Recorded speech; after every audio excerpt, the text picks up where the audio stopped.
All right, welcome to the iMBA webinar. My name is Marcus Phillips, Associate Director of Recruitment and Admissions for Gies Online Programs. I'm very excited that you are here to learn more about the iMBA program through Gies College of Business at the University of Illinois. So on the screen, there is a QR code. And so I would encourage you all to scan the QR code on the screen with your phone. The link should appear to direct you to a short survey. Okay, so we'll be happy definitely to connect with you. So if you have your phone, definitely go ahead and scan that QR code.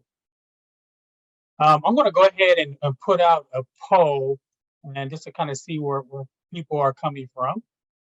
I see we already have some in the chat. So I see Pittsburgh, St. Louis, Cleveland, South Carolina, Connecticut, East Coast, West Coast, the South. Awesome. I love to see where folks are coming from. South Korea, Iceland. Great, great. A lot of representation, very similar to our Gies Online program. So if you want to go ahead and select where you are joining us from, that'd be great.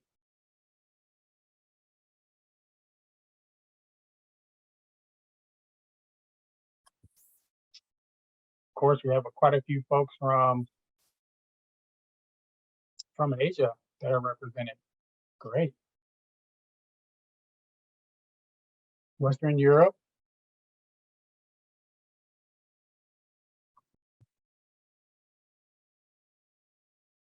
And as you all are joining, welcome to the iMBA webinar. There's a poll out that's kind of getting an idea where folks are coming from. So love to see the representation, the global representation. Of course, United States is represented quite well. Awesome.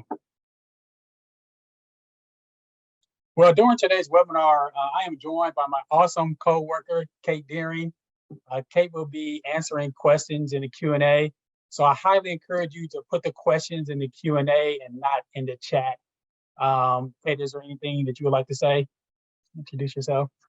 No, welcome everyone. We're excited to have you here. We have a great big group, so I am ready for all of your questions. But as Marcus said, the Q&A is the best place to put your actual questions so everybody can see them. The chat, feel free to throw some fun, comments and whatnot there. But if you have like specific questions, go ahead and add those to the Q&A. So welcome. Thanks. Awesome. And then also I'm very fortunate to have a current iMBA student and student ambassador, Brian. Brian, you want to go ahead and introduce yourself, let folks know where you're located, where you at in the progress in terms of the degree program and your career background. Yeah, absolutely. Thanks, Marcus.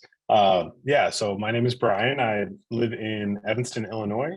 I was in the fitness industry for over 10 years, and I'm going to be graduating in May here. So I have 2 courses left in the program.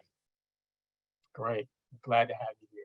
And if you have questions from a student perspective, that's what Brian is here for, to answer those questions. So definitely encourage you to ask those questions. And so going through the agenda, I'm going to do a little brief overview.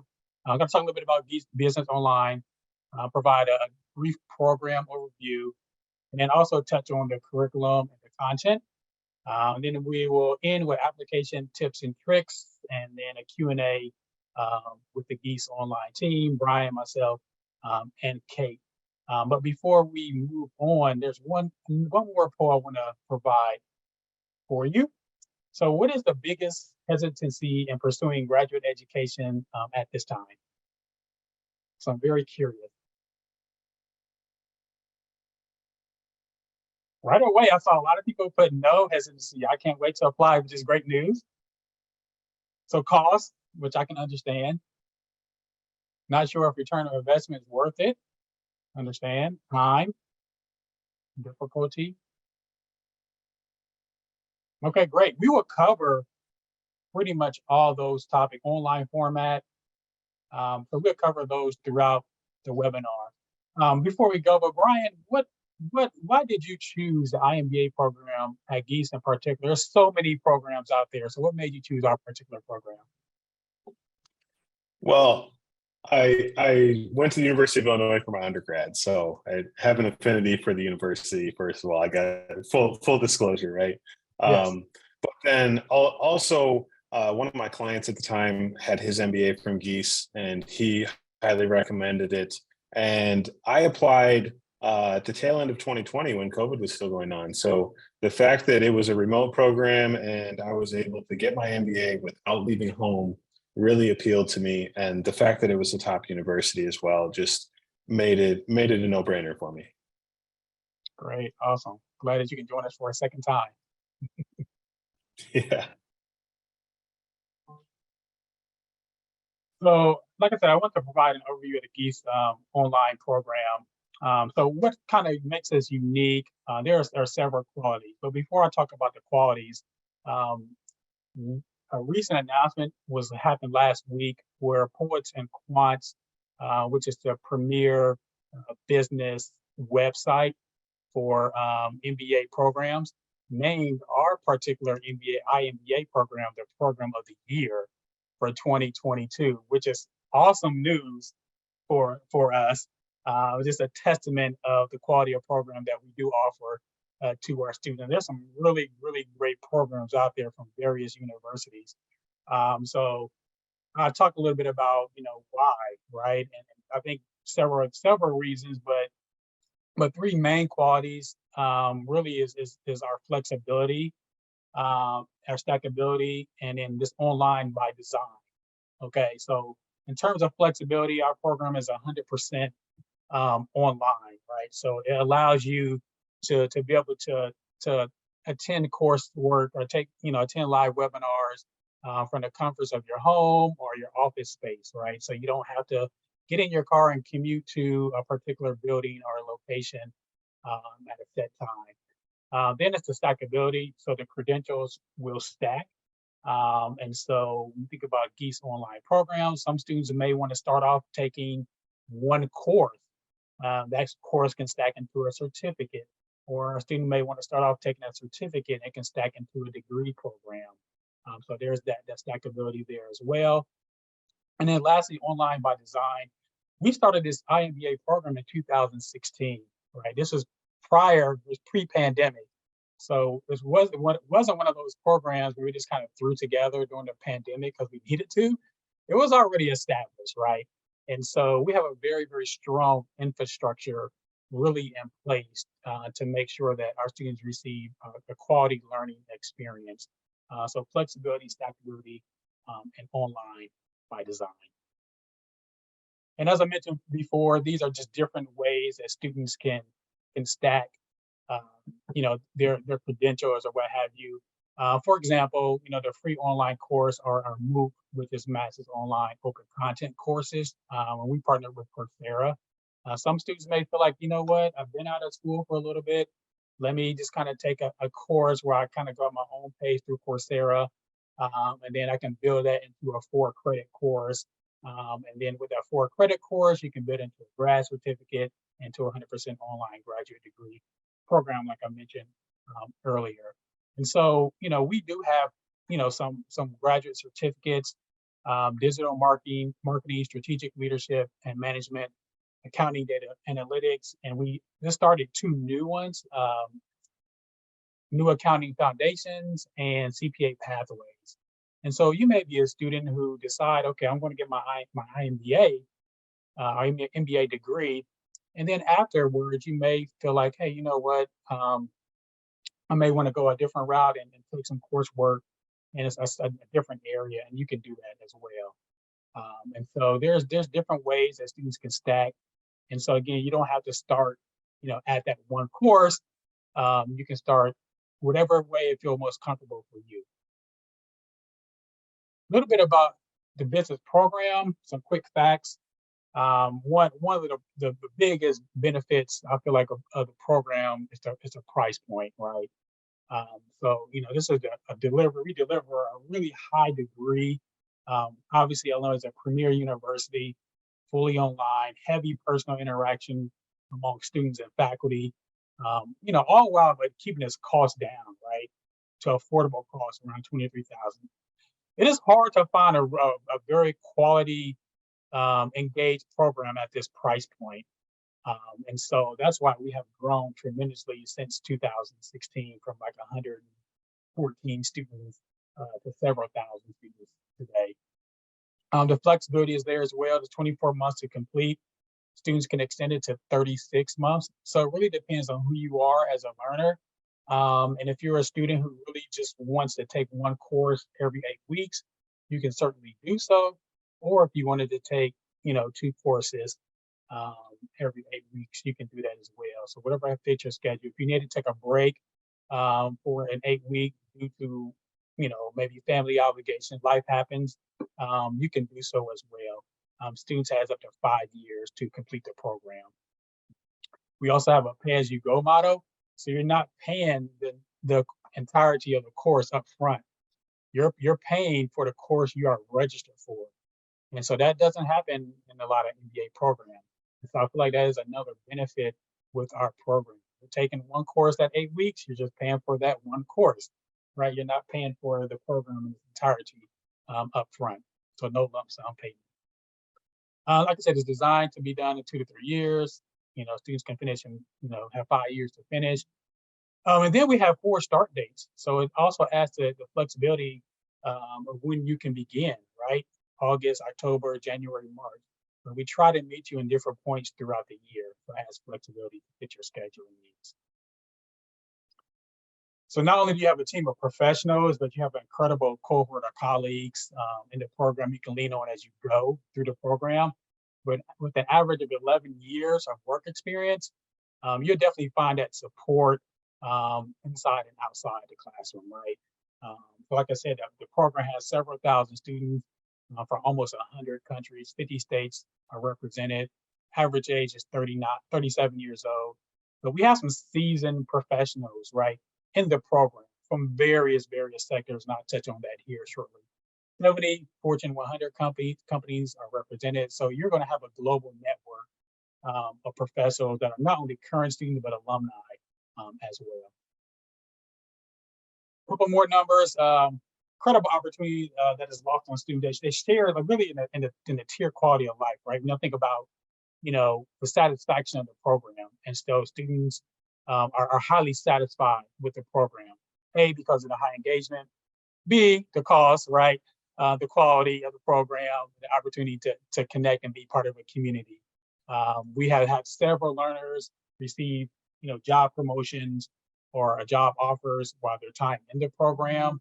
And we have had students have pay increases as well. 22% is the average pay increase.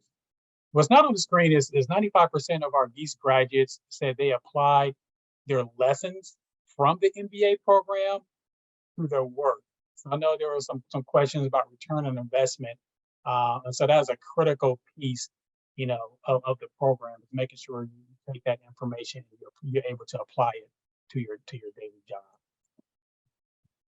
And so just backing up, Brian, can you talk a little bit about the return on investment? So, have you taken what you learned in the classroom and applied to your job and how?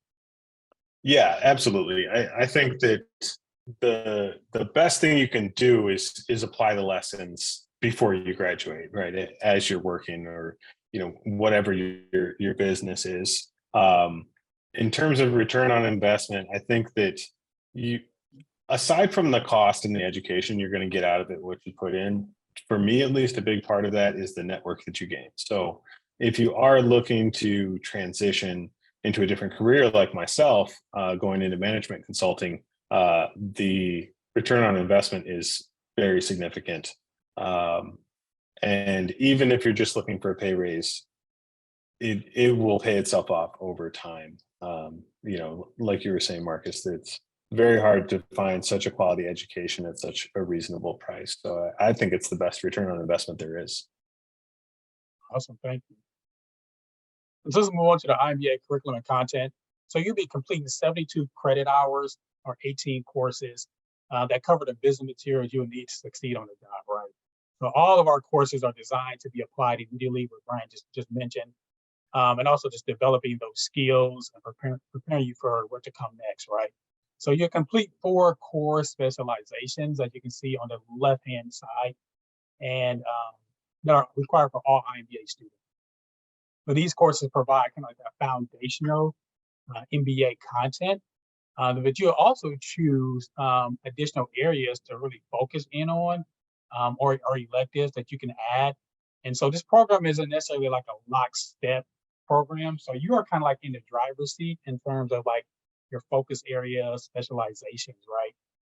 So you can choose your focus areas, plan your schedule, kind of all based on what you need, right?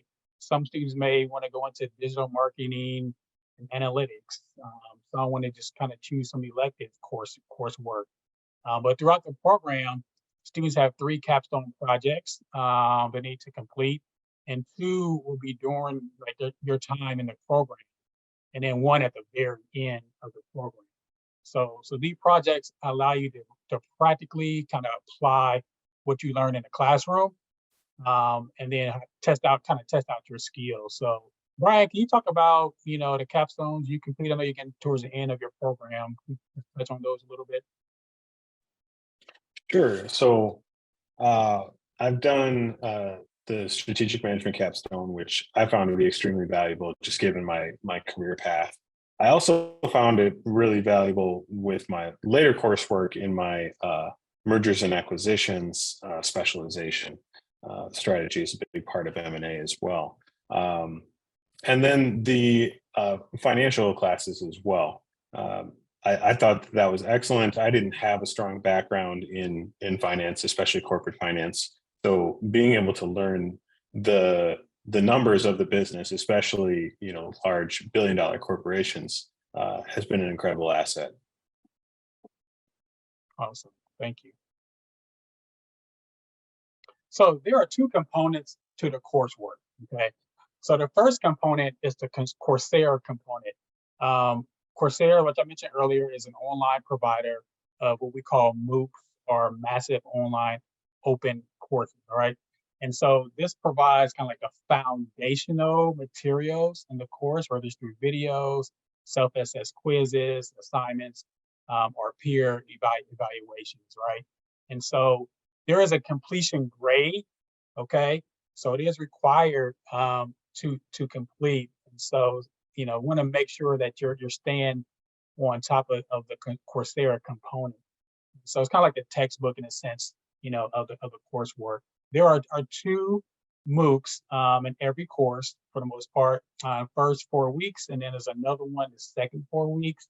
And then the completion grade will count if you've already kind of taken the Coursera component through Coursera prior to beginning their class. I know we have had some students kind of complete the certification through Coursera.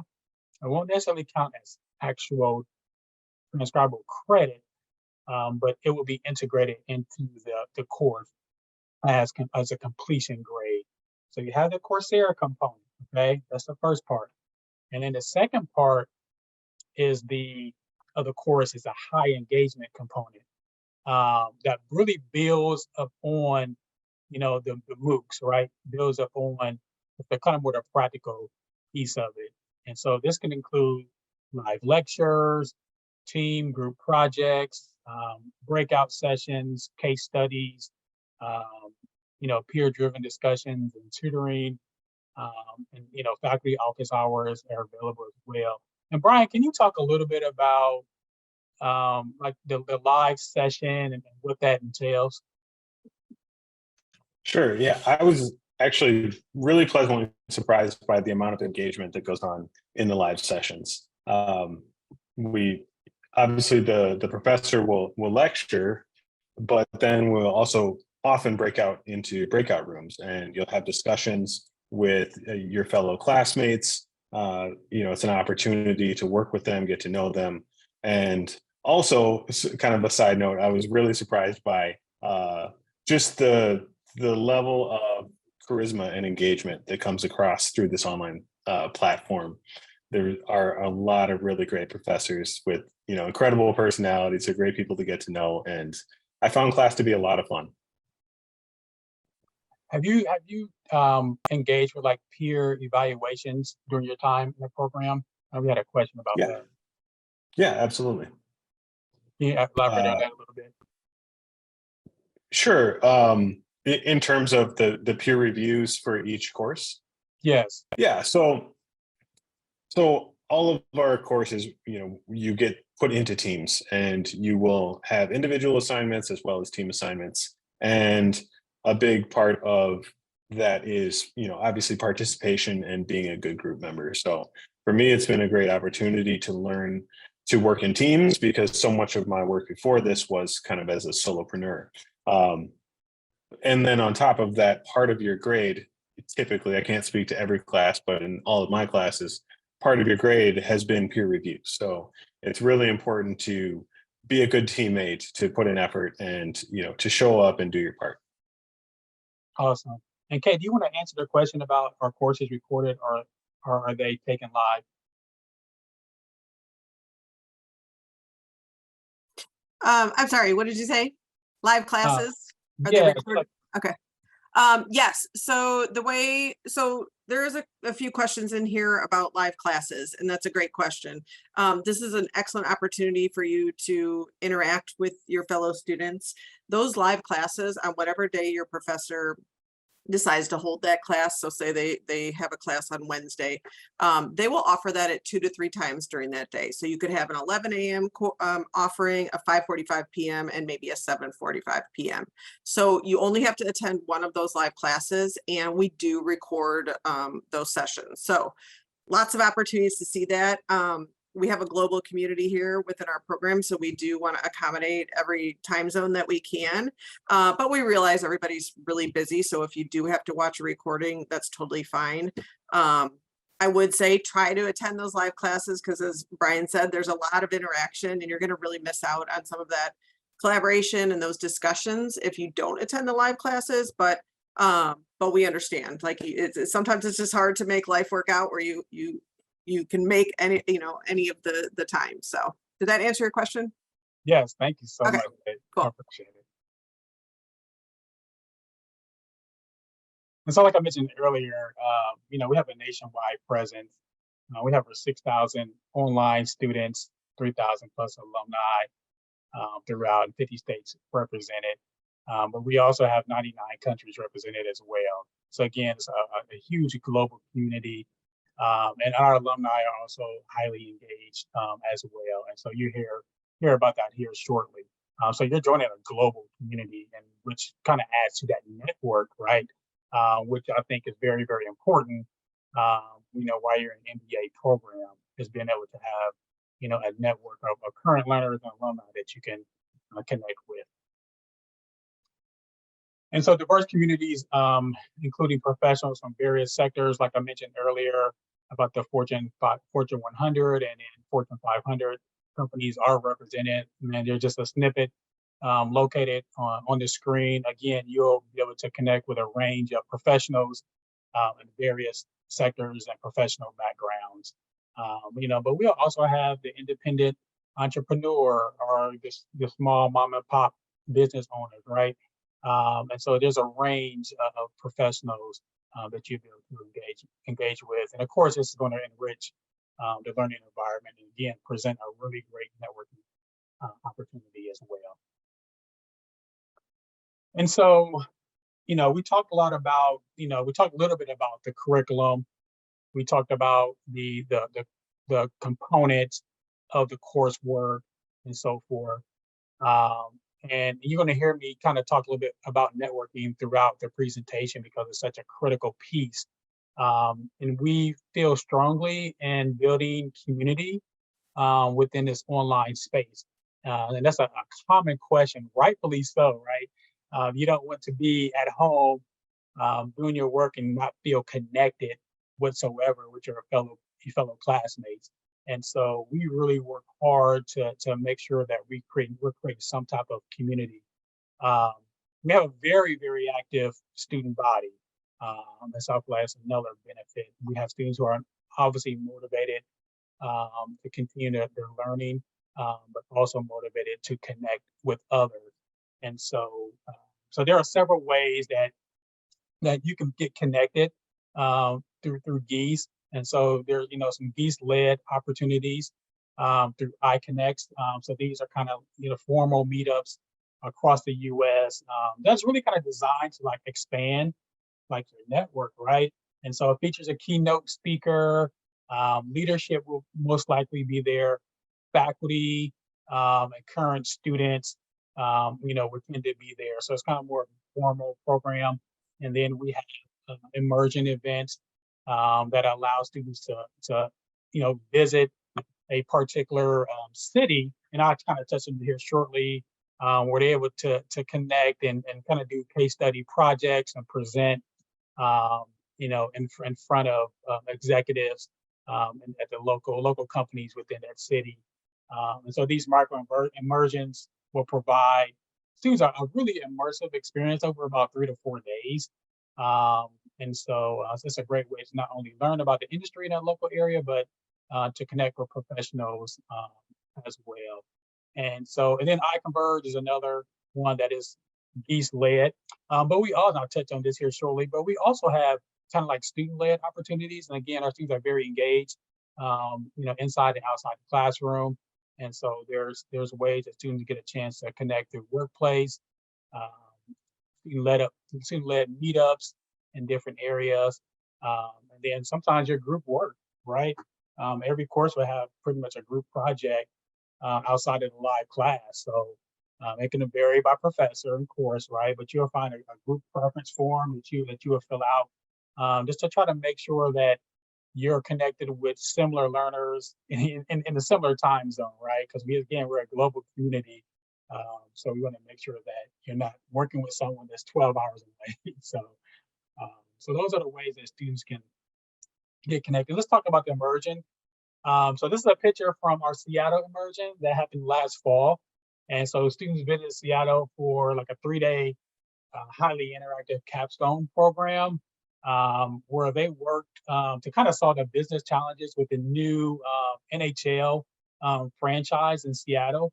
They had a chance to tour the arena, get a kind of like a behind the scenes view of the hockey team. And they learned about the challenges of becoming an expansion team, right?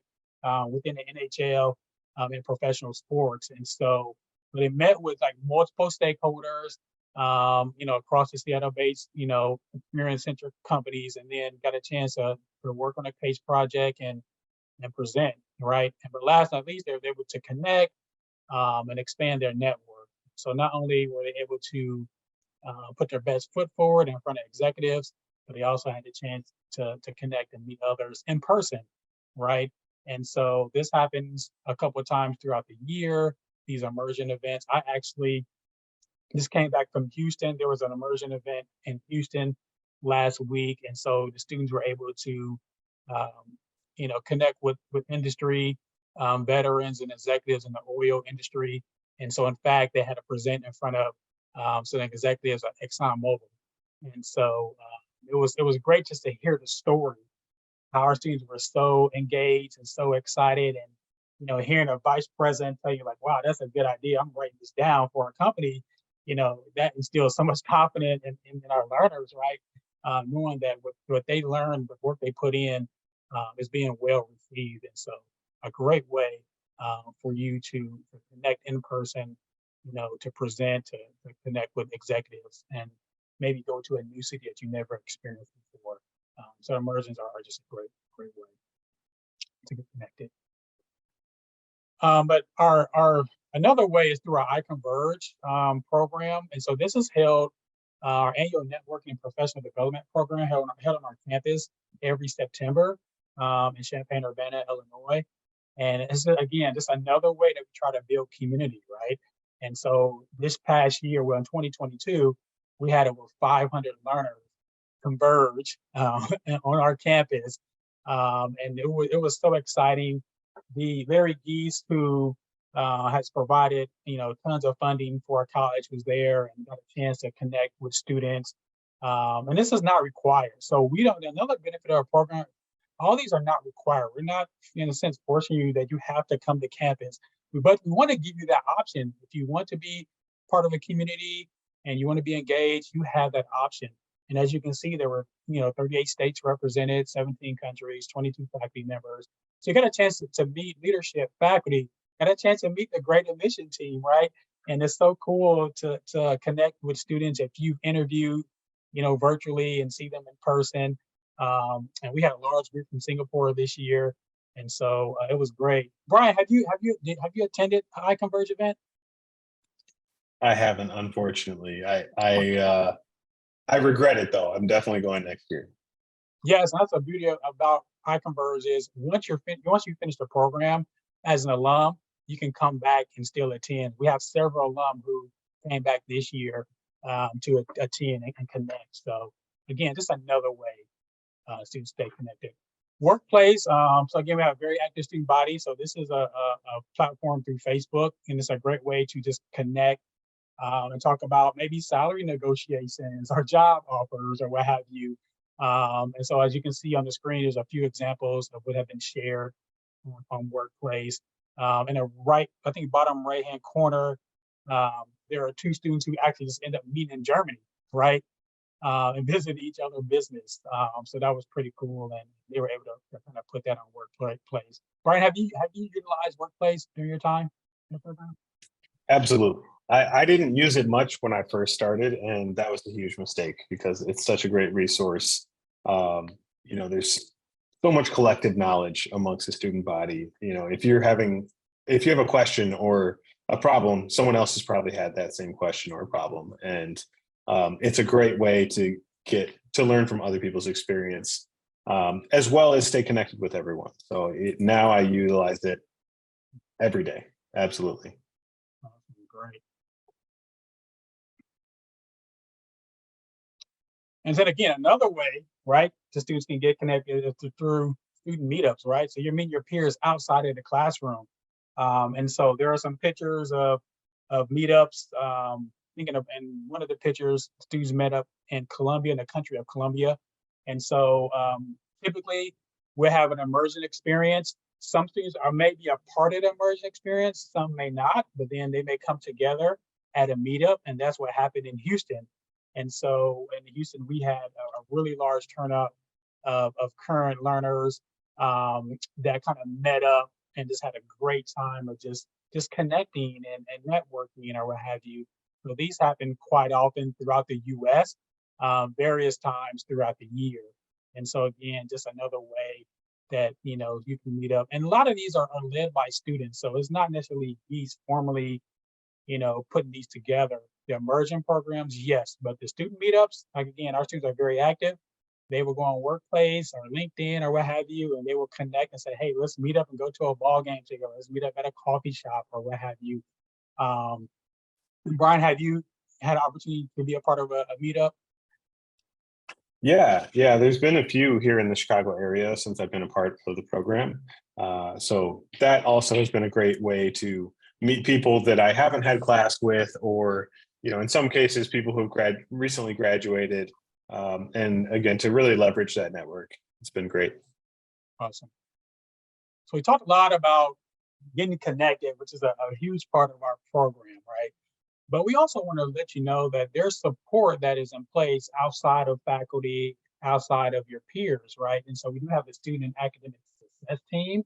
And so these are academic specialists that are here to kind of guide and direct you, through the program. So if you have questions about degree requirements, policies, degree planning, so forth, they're here to help, right? And so they offer express advising.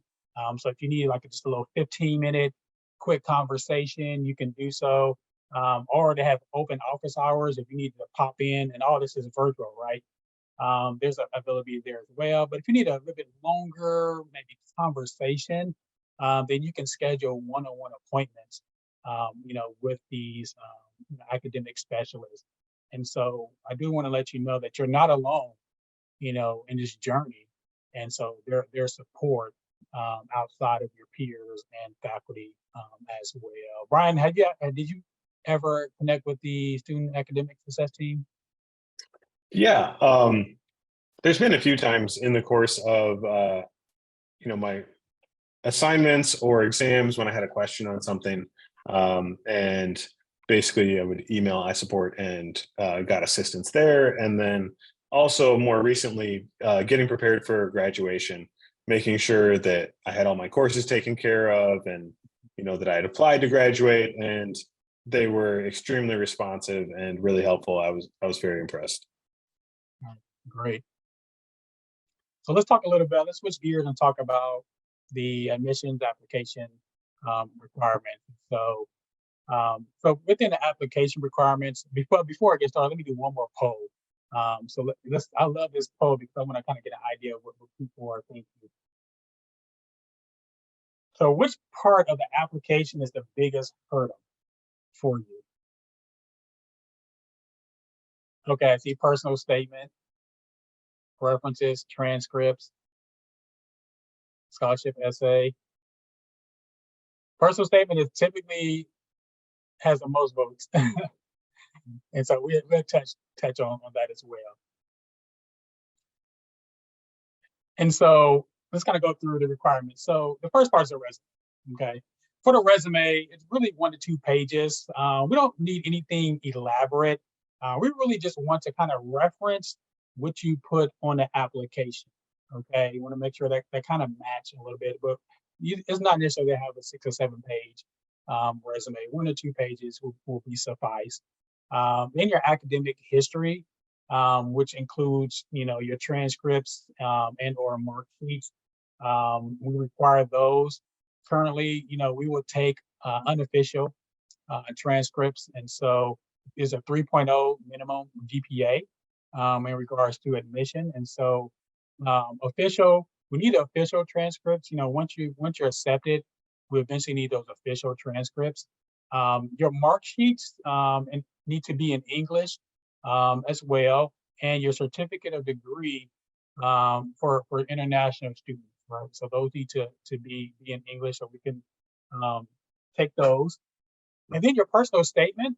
So this is an essay, basically talk about how your background experience, how has that influenced you to pursue this degree, right? What is what's your purpose for pursuing iMBA?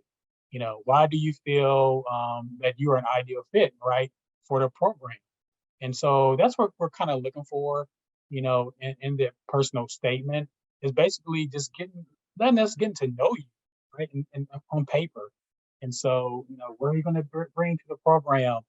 I encourage you all to really, this is your time to kind of shine, talk about, what you feel like you can bring to the program. And so that's pretty much what the personal statement entails. And then there's an optional essay there as well.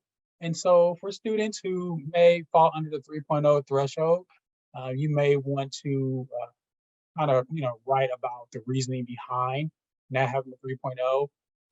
Some students may have, went to school 20 years ago and maybe didn't do so well in undergrad 20 years ago, but they have worked in various professional capacities, and have really progressed in their career.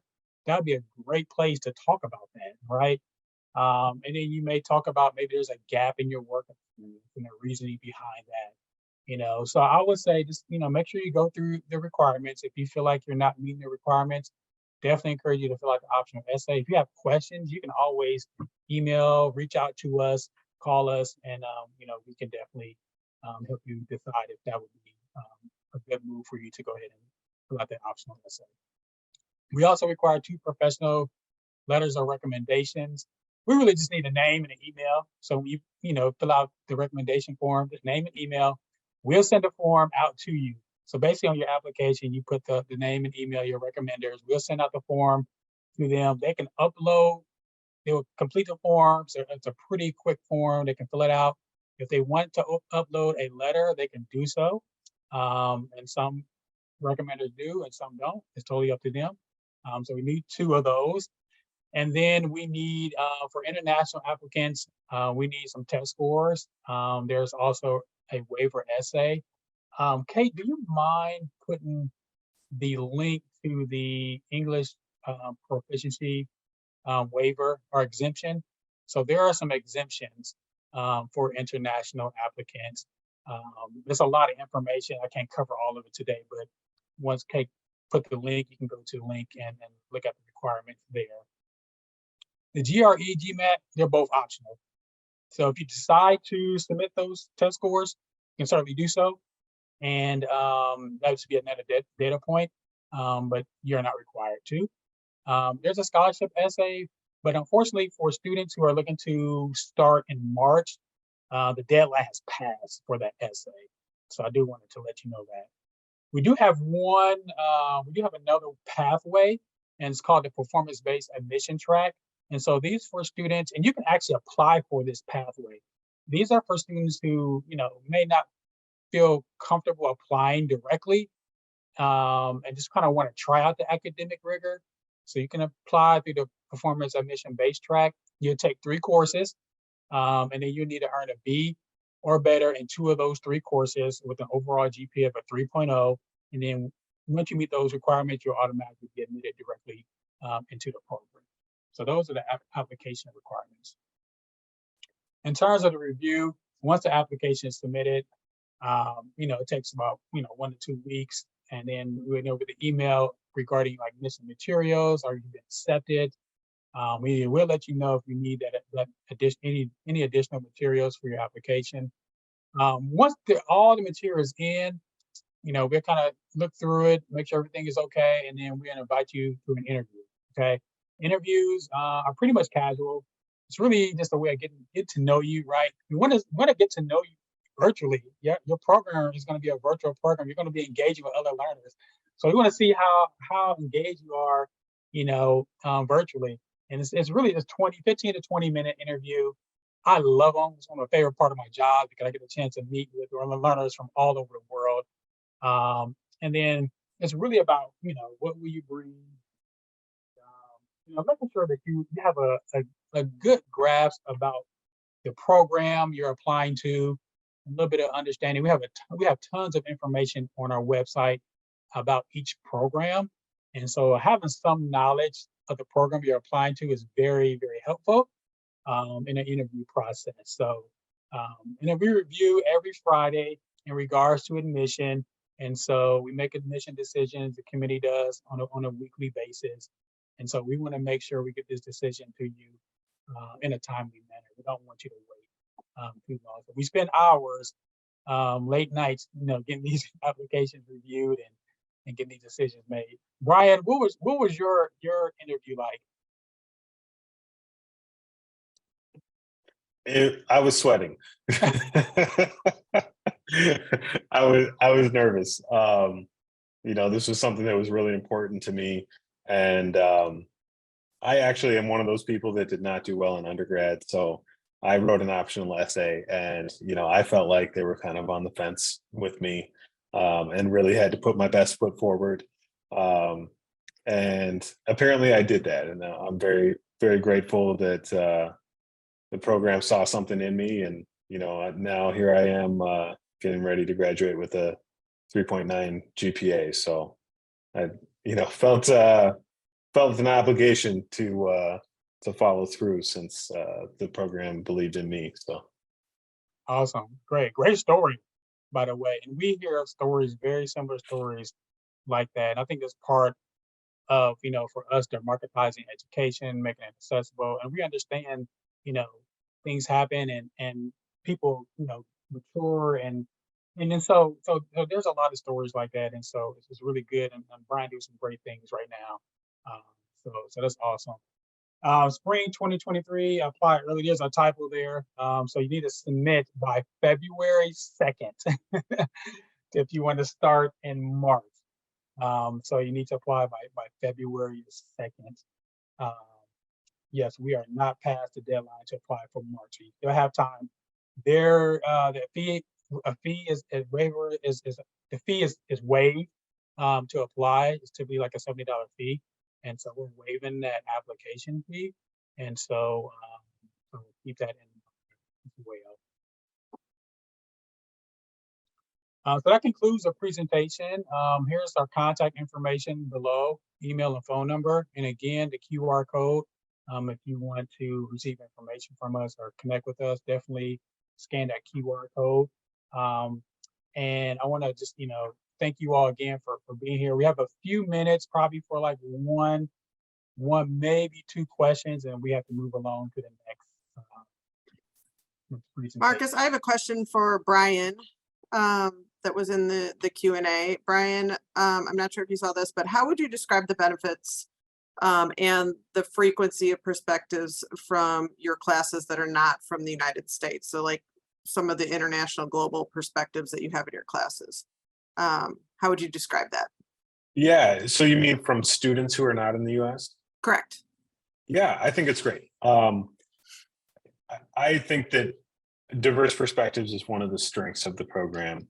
Because it is remote, you have an opportunity to interact with people from all over the world. And I know in every single one of my class, I believe every one of my classes, I've had at least one team member who was in a different part of the world. And that allowed me to gain perspective and kind of tap into that global experience. That was something that I didn't really anticipate, but has been a huge bonus for me. Awesome.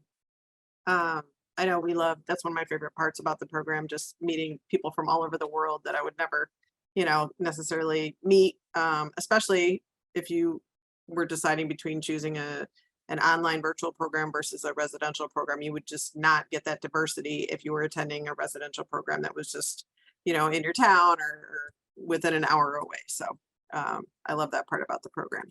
A couple other questions that it was going to take me a little bit too long to type out. One is each specialization 12 credits?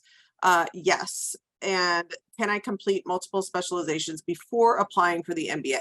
So the word specialization can be a little confusing. So if you're referring to taking 3 courses that are degree courses, then yes, you could do that on your own. You could take 3 courses in a graduate certificate, which we just launched many of those.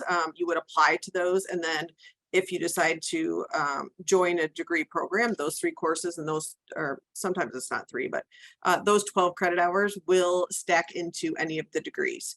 If you're talking about a Coursera specialization, that's a little different. And I think this is often confusing because Coursera is the base of a lot of our foundational material in our courses. So there's 2 Coursera MOOCs in every one of our Illinois courses. So if you've taken all of the Coursera courses in an Illinois specialization, which would be 2, 4, 6, because there'd be 2 in each course, great, you earn that Coursera specialization. That doesn't necessarily gain transcript credit with Illinois because you would have to apply and you would have to be admitted into our programs. But if you do eventually do that, we will take that progress that you, those certificates and that progress that you completed, that will count as a completion grade in our degree program. So we'll see that you've completed those, and we will note that on our side once you're admitted, and we link up those platforms. So common question. That's great if you've done it before, but yes, there is a little bit more to our courses than just the Coursera courses. And then lastly, real quick, I think there was a work-life balance. Can you talk about that, Brian? Like working full-time, your other obligations, how are you able to manage that? Yeah, it's doable. Everyone's life is different, right? Some people have a family, and some people have more demanding jobs than others. But everyone finds a way to get it done. And I found the workload to be manageable.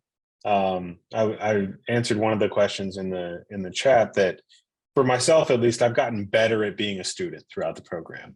When I first started out, it was more challenging, but then you get into a groove and you start to feel the rhythm, and you know how to use your time more effectively, and how to focus on what's important, and also how to work better in teams. I found that to be a huge part of it. The more efficient you can be working in your team, if you have something come up in life, right, or you have some huge work deadline, that's a great time to lean on your team, and we all have each other's back.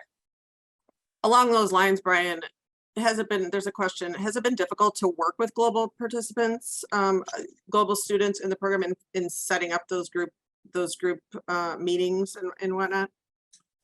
Not particularly. Scheduling, I think, can always be an issue, but if someone can't make a meeting for whatever reason, as long as they communicate that to the team, we're always happy to work around people's schedules. So, someone may be working while you're sleeping, right? And getting that work done. And Workplace is a great place, to chat. And then we have file sharing where we can edit live documents at the same time. So that really has made for, a seamless group effort. Mhm. I will say too, just so everyone that's joining us, there is a group preference form that you fill out before every course. So we do really try to take into account your time zone, what times you actually like to work, what your background is, where you live, things like that.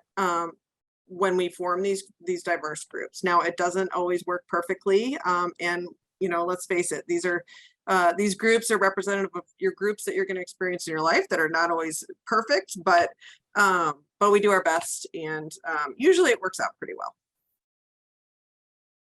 Any other questions? Marcus, do you see, I see that you're possibly answering this, but the difference between the IMSM and the iMBA before we wrap up. Oh yeah, the IMSM, this is more for students who need a very kind of like basic foundational business understanding. Typically, got students who are in MBA, they had 3 to 4 years of work experience. They're kind of a little bit more seasoned, and so if you're like, hey, I'm very seasoned, in business fundamentals, then you may want to go to MBA route. It's a little bit longer time to complete. The MSM is a little bit shorter time to complete, and you can eventually stack it to MBA. But if you're like, hey, I was a history major, I wasn't an accounting or business major, I really need those foundational coursework, then MSM would be more your route. Cool, thank you. I think that's all our questions. I can't believe it, but we actually somehow answered most of them, or if not all of them. So it was great seeing everyone. Thank you all, and have a good night.